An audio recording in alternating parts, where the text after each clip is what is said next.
Olá, mulheres. Aqui quem fala é Viviane Martinello, do Esposas que Oram. Estamos estudando o livro Mulheres com Espadas, Como Carregar a Sua Cruz como uma Heroína, da Lisa Bevery, da editora Chara. Nós estamos entrando hoje no nosso áudio 10, iniciando o capítulo 6, da parte 2, Tornando-se uma Guerreira. A luta é fortalecedora, a batalha contra o mal nos dá poder para batalhar ainda mais contra ele.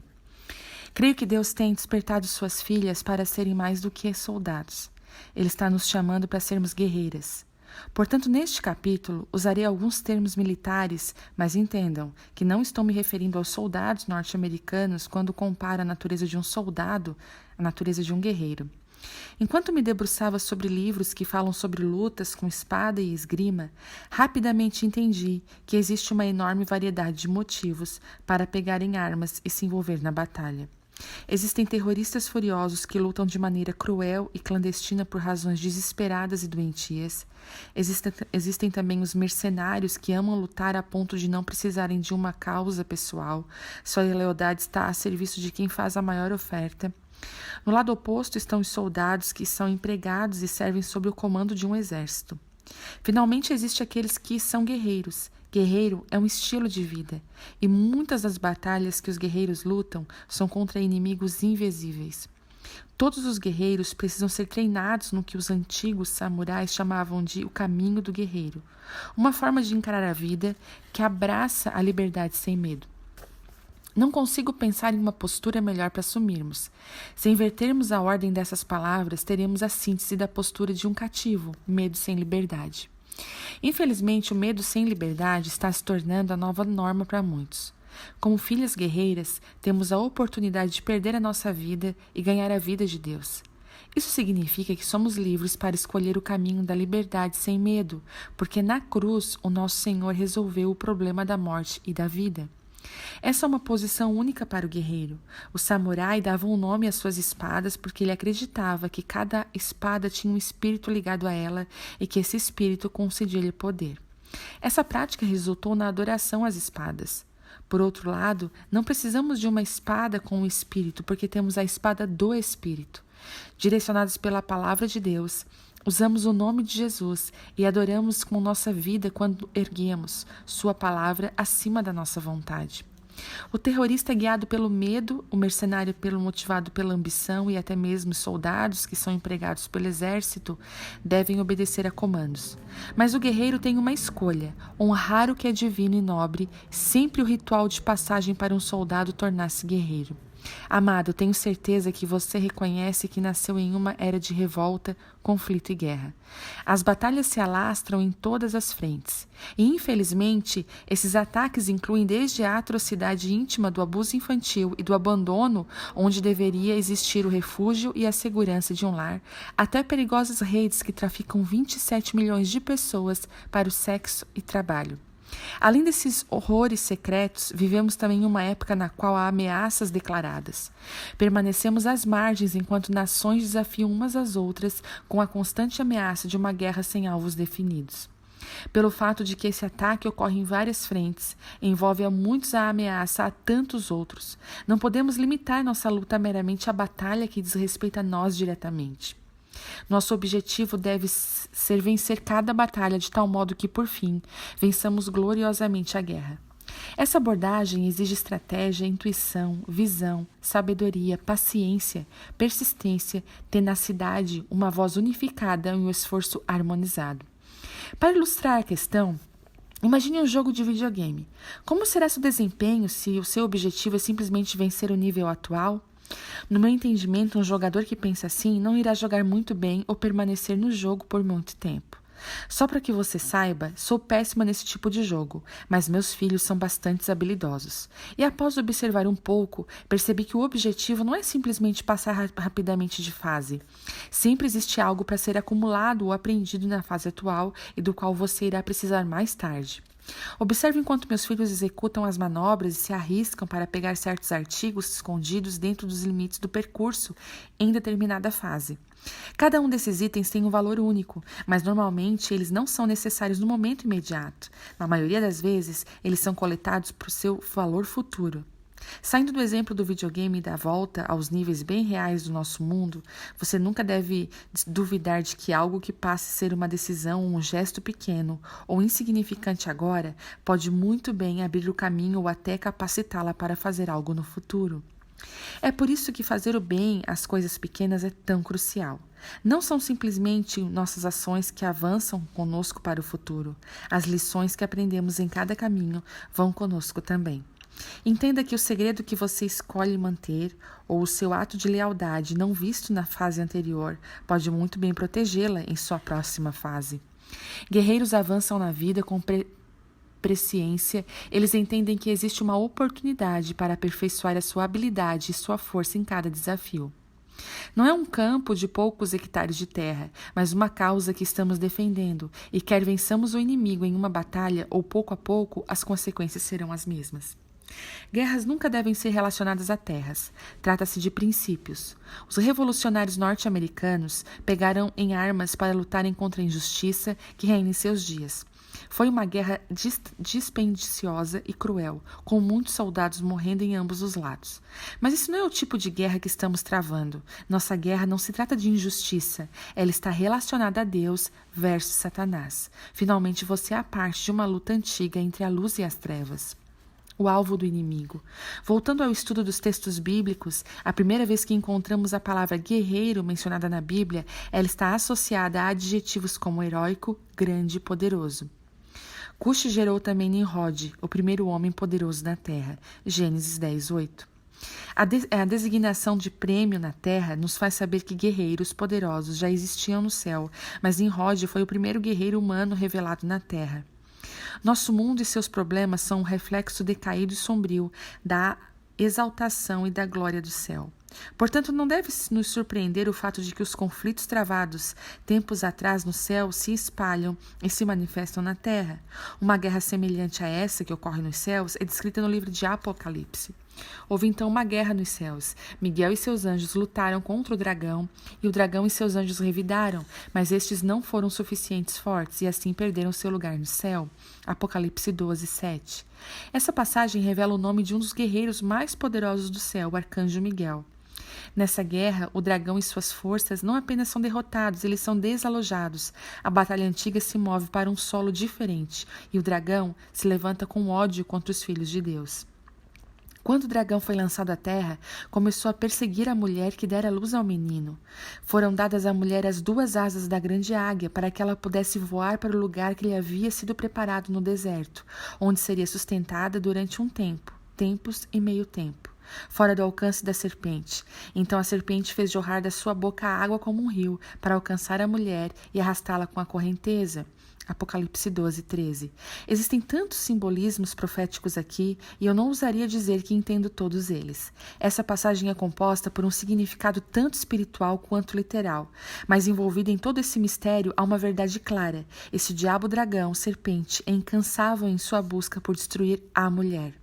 Comentaristas da Bíblia acreditam que nessa passagem a mulher representa Israel. Então, mais tarde, o dragão declara sua guerra aos filhos dela. O dragão irou-se contra a mulher e saiu para guerrear contra o restante da sua descendência, os que obedecem os mandamentos de Deus e se manifestam fiéis ao testemunho de Jesus. Apocalipse 12:17. Sem dúvida, Satanás deseja desafiar Deus e destruir seus filhos. A palavra igreja é um substantivo feminino que inclui tanto o homem quanto a mulher, mas sua fúria é repetidamente direcionada contra a mulher. Primeiro foi com Eva e depois com Sara, então Israel e depois Maria. Agora seus ataques venenosos são apontados para a noiva. Ele tem uma história antiga de ódio contra as mulheres e não há maneira mais certa de ferir uma mulher do que atacando seus filhos. E quem são os filhos dessa mulher? Todos os que obedecem os mandamentos de Deus e se mantêm fiéis ao testemunho de Jesus. Isso inclui você? Amada, você já sabe que é um alvo. Agora você deve também escolher ser uma guerreira heróica. O guerreiro original. Na situação seguinte em que o termo guerreiro é mencionado na Bíblia, ele traz uma revelação do Deus Altíssimo. O Senhor é guerreiro e o seu nome é Senhor, Êxodo 15:3. O Senhor, nosso Pai, é altíssimo e santo, é o guerreiro original. O Senhor de tudo não é pai em meio a um período e soldados no período restante.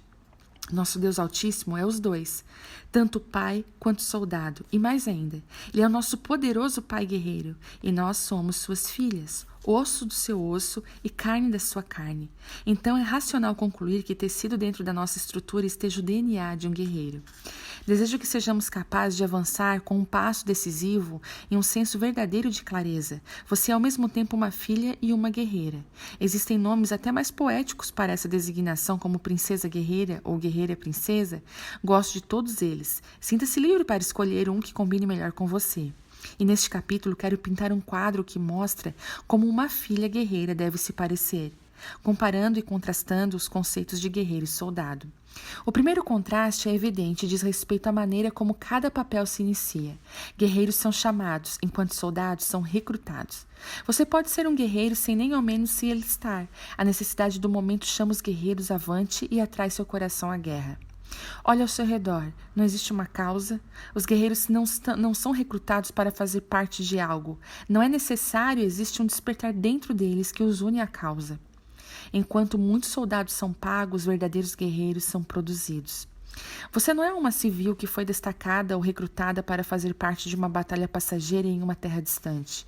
Nenhuma organização pode designar uma patente a você, porque você é filha do rei, pessoalmente escolhida para um propósito. Não existe nada impessoal com relação a essa batalha. Trata-se de uma guerra que envolve toda a sua família. O rei foi cativado pela sua beleza. Honre-o, pois ele é o seu senhor. Salmos 45:11. Ao longo do meu estudo sobre espadas e esgrima, um termo apareceu constantemente: honra. A construção da frase na voz passiva no versículo que acabo de citar implica que cabe a nós permitir ou negar que o rei desfrute nossa beleza. Creio que a principal maneira de negar ao nosso rei a possibilidade de desfrutar nossa beleza é através da desonra. Infelizmente, vivemos em uma época em que a desonra não é apenas extrema, mas também celebrada. Nossa cultura atual está mais propensa a encorajar as mulheres a desonrarem seus corpos com falta de vergonha, imoralidade, obesidade e outras desordens alimentares que a honrarem seus corpos através da modéstia, da propriedade e da moderação. O que antes era comumente entendido como virtudes, integridade, um bom nome e uma reputação excelente, não é mais celebrado nas canções da nossa cultura. É mais provável que você escute falar de movimentos de dança libertinos, acessórios caros, carros velozes e mulheres se jogando em cima de homens cheios de dinheiro. Aparentemente, nesse pseudo-mundo de rappers, a ostentação, tudo que é arrogante, indecente, inescrupuloso e mesquinho parece merecer respeito. A beleza deu lugar à sedução e ao poder de manipulação é exaltado mais do que a influência da sabedoria. A futilidade não precisa mais gritar nosso nome na rua porque seu recado e sua música podem facilmente entrar em nossas casas. Meu marido sempre diz que a honra começa no coração e segue seu caminho até ser expressa através das nossas ações. Da mesma maneira, creio que o caminho da filha guerreira começa em seu coração. Portanto, ela o guarda zelosamente em sua mente. Isso significa prestar atenção ao que é ouvido e dito antes como o que é visto e feito. A ameaça distorcida da desonra quer que se entrelaçar no nosso tecido, na nossa vida e manchar tudo que pode ser belo. Nosso rei guerreiro é belo. Sua imagem exata é incomparável. A maravilhosa grandiosidade da criação capta um mero fragmento de sua beleza. O poderoso oceano, o céu elevado e as montanhas majestosas declaram a beleza poderosa, imensurável e eterna da sua força. Todos os seres vivos, desde plantas e até animais, são uma declaração irresistível do fato que o nosso Deus é grandioso. Ele formou seus filhos e filhas amorosamente para carregarem mais de sua majestade, glória e beleza do que qualquer outra criação. Somos sua obra-prima. Por essa razão é ainda mais trágico quando nos comportamos de maneiras que desonram seu direito de reinar em nossa vida. Quando não o honramos, escolhemos honrar os outros. Sua imagem em nós é distorcida e até mesmo o mundo sabe que devemos amar e, portanto, ser amáveis. Como filhas, carregamos a imagem do nosso Pai. Quando amamos com todo o nosso coração, isso inclui as meditações da nossa mente e toda a nossa força. Mas quando manchamos o conselho da sua palavra pela desobediência deliberada, a beleza constrangedora do poder transformador do Espírito Santo em nossa vida se perde, deixando de alcançar um mundo que amaria ver um povo totalmente renovado. Em minha pesquisa, aprendi que não existe maneira de separar um verdadeiro guerreiro da honra, porque guerreiros são ligados pela honra a algo maior do que si mesmos. Os poderosos samurais estiveram de acordo com essa disciplina e os cavaleiros medievais praticavam a lealdade. Honra significa seguir os códigos severos que exigiam comprometimento e disciplina. Os cavaleiros juravam lealdade aos reis terrenos e defendiam seus direitos. Em troca de sua fidelidade, eles recebiam terras e títulos. Isso muitas vezes significava que eles teriam de morrer no campo de batalha. Não servimos a um rei terreno moral cuja justiça é medida por recompensas terrenas. Na verdade, o próprio Deus é a nossa recompensa. Um dia sua sabedoria, misericórdia e justiça irão maravilhar o mundo por várias gerações. Esse é o nosso rei, aquele que é digno além da nossa medida humana e além do que nossas palavras humanas podem descrever. Nosso generoso rei sabia que não conseguiríamos seguir um rígido código de ética e que nenhuma de nós seria capaz de ganhar um lugar de honra. Então ele nos aceitou por meio da adoção e nos deu a honra do seu nome. Ele sabia que não encontraríamos nosso caminho, então nos ensinou seus caminhos reais ao enviar seu Filho ao nosso mundo. Nosso maravilhoso Rei Pai nos deu vida para podermos escapar da sentença da morte, que certamente esperava compartilhar seu reino que está por vir, tendo acesso à sua autoridade e o seu poder agora. Se existe algum povo com razão para levantar honra a sério, somos nós. Então por que existe tanta desonra entre o povo de Deus, tornando-os soldados fracos em vez de guerreiros ardentes? Honestamente, não tenho uma resposta para essas perguntas, mas verdadeiramente creio que podemos ser a resposta para o problema. Temos o poder para individual e coletivamente mudar essa tendência. Soldados são treinados, guerreiros são temperados.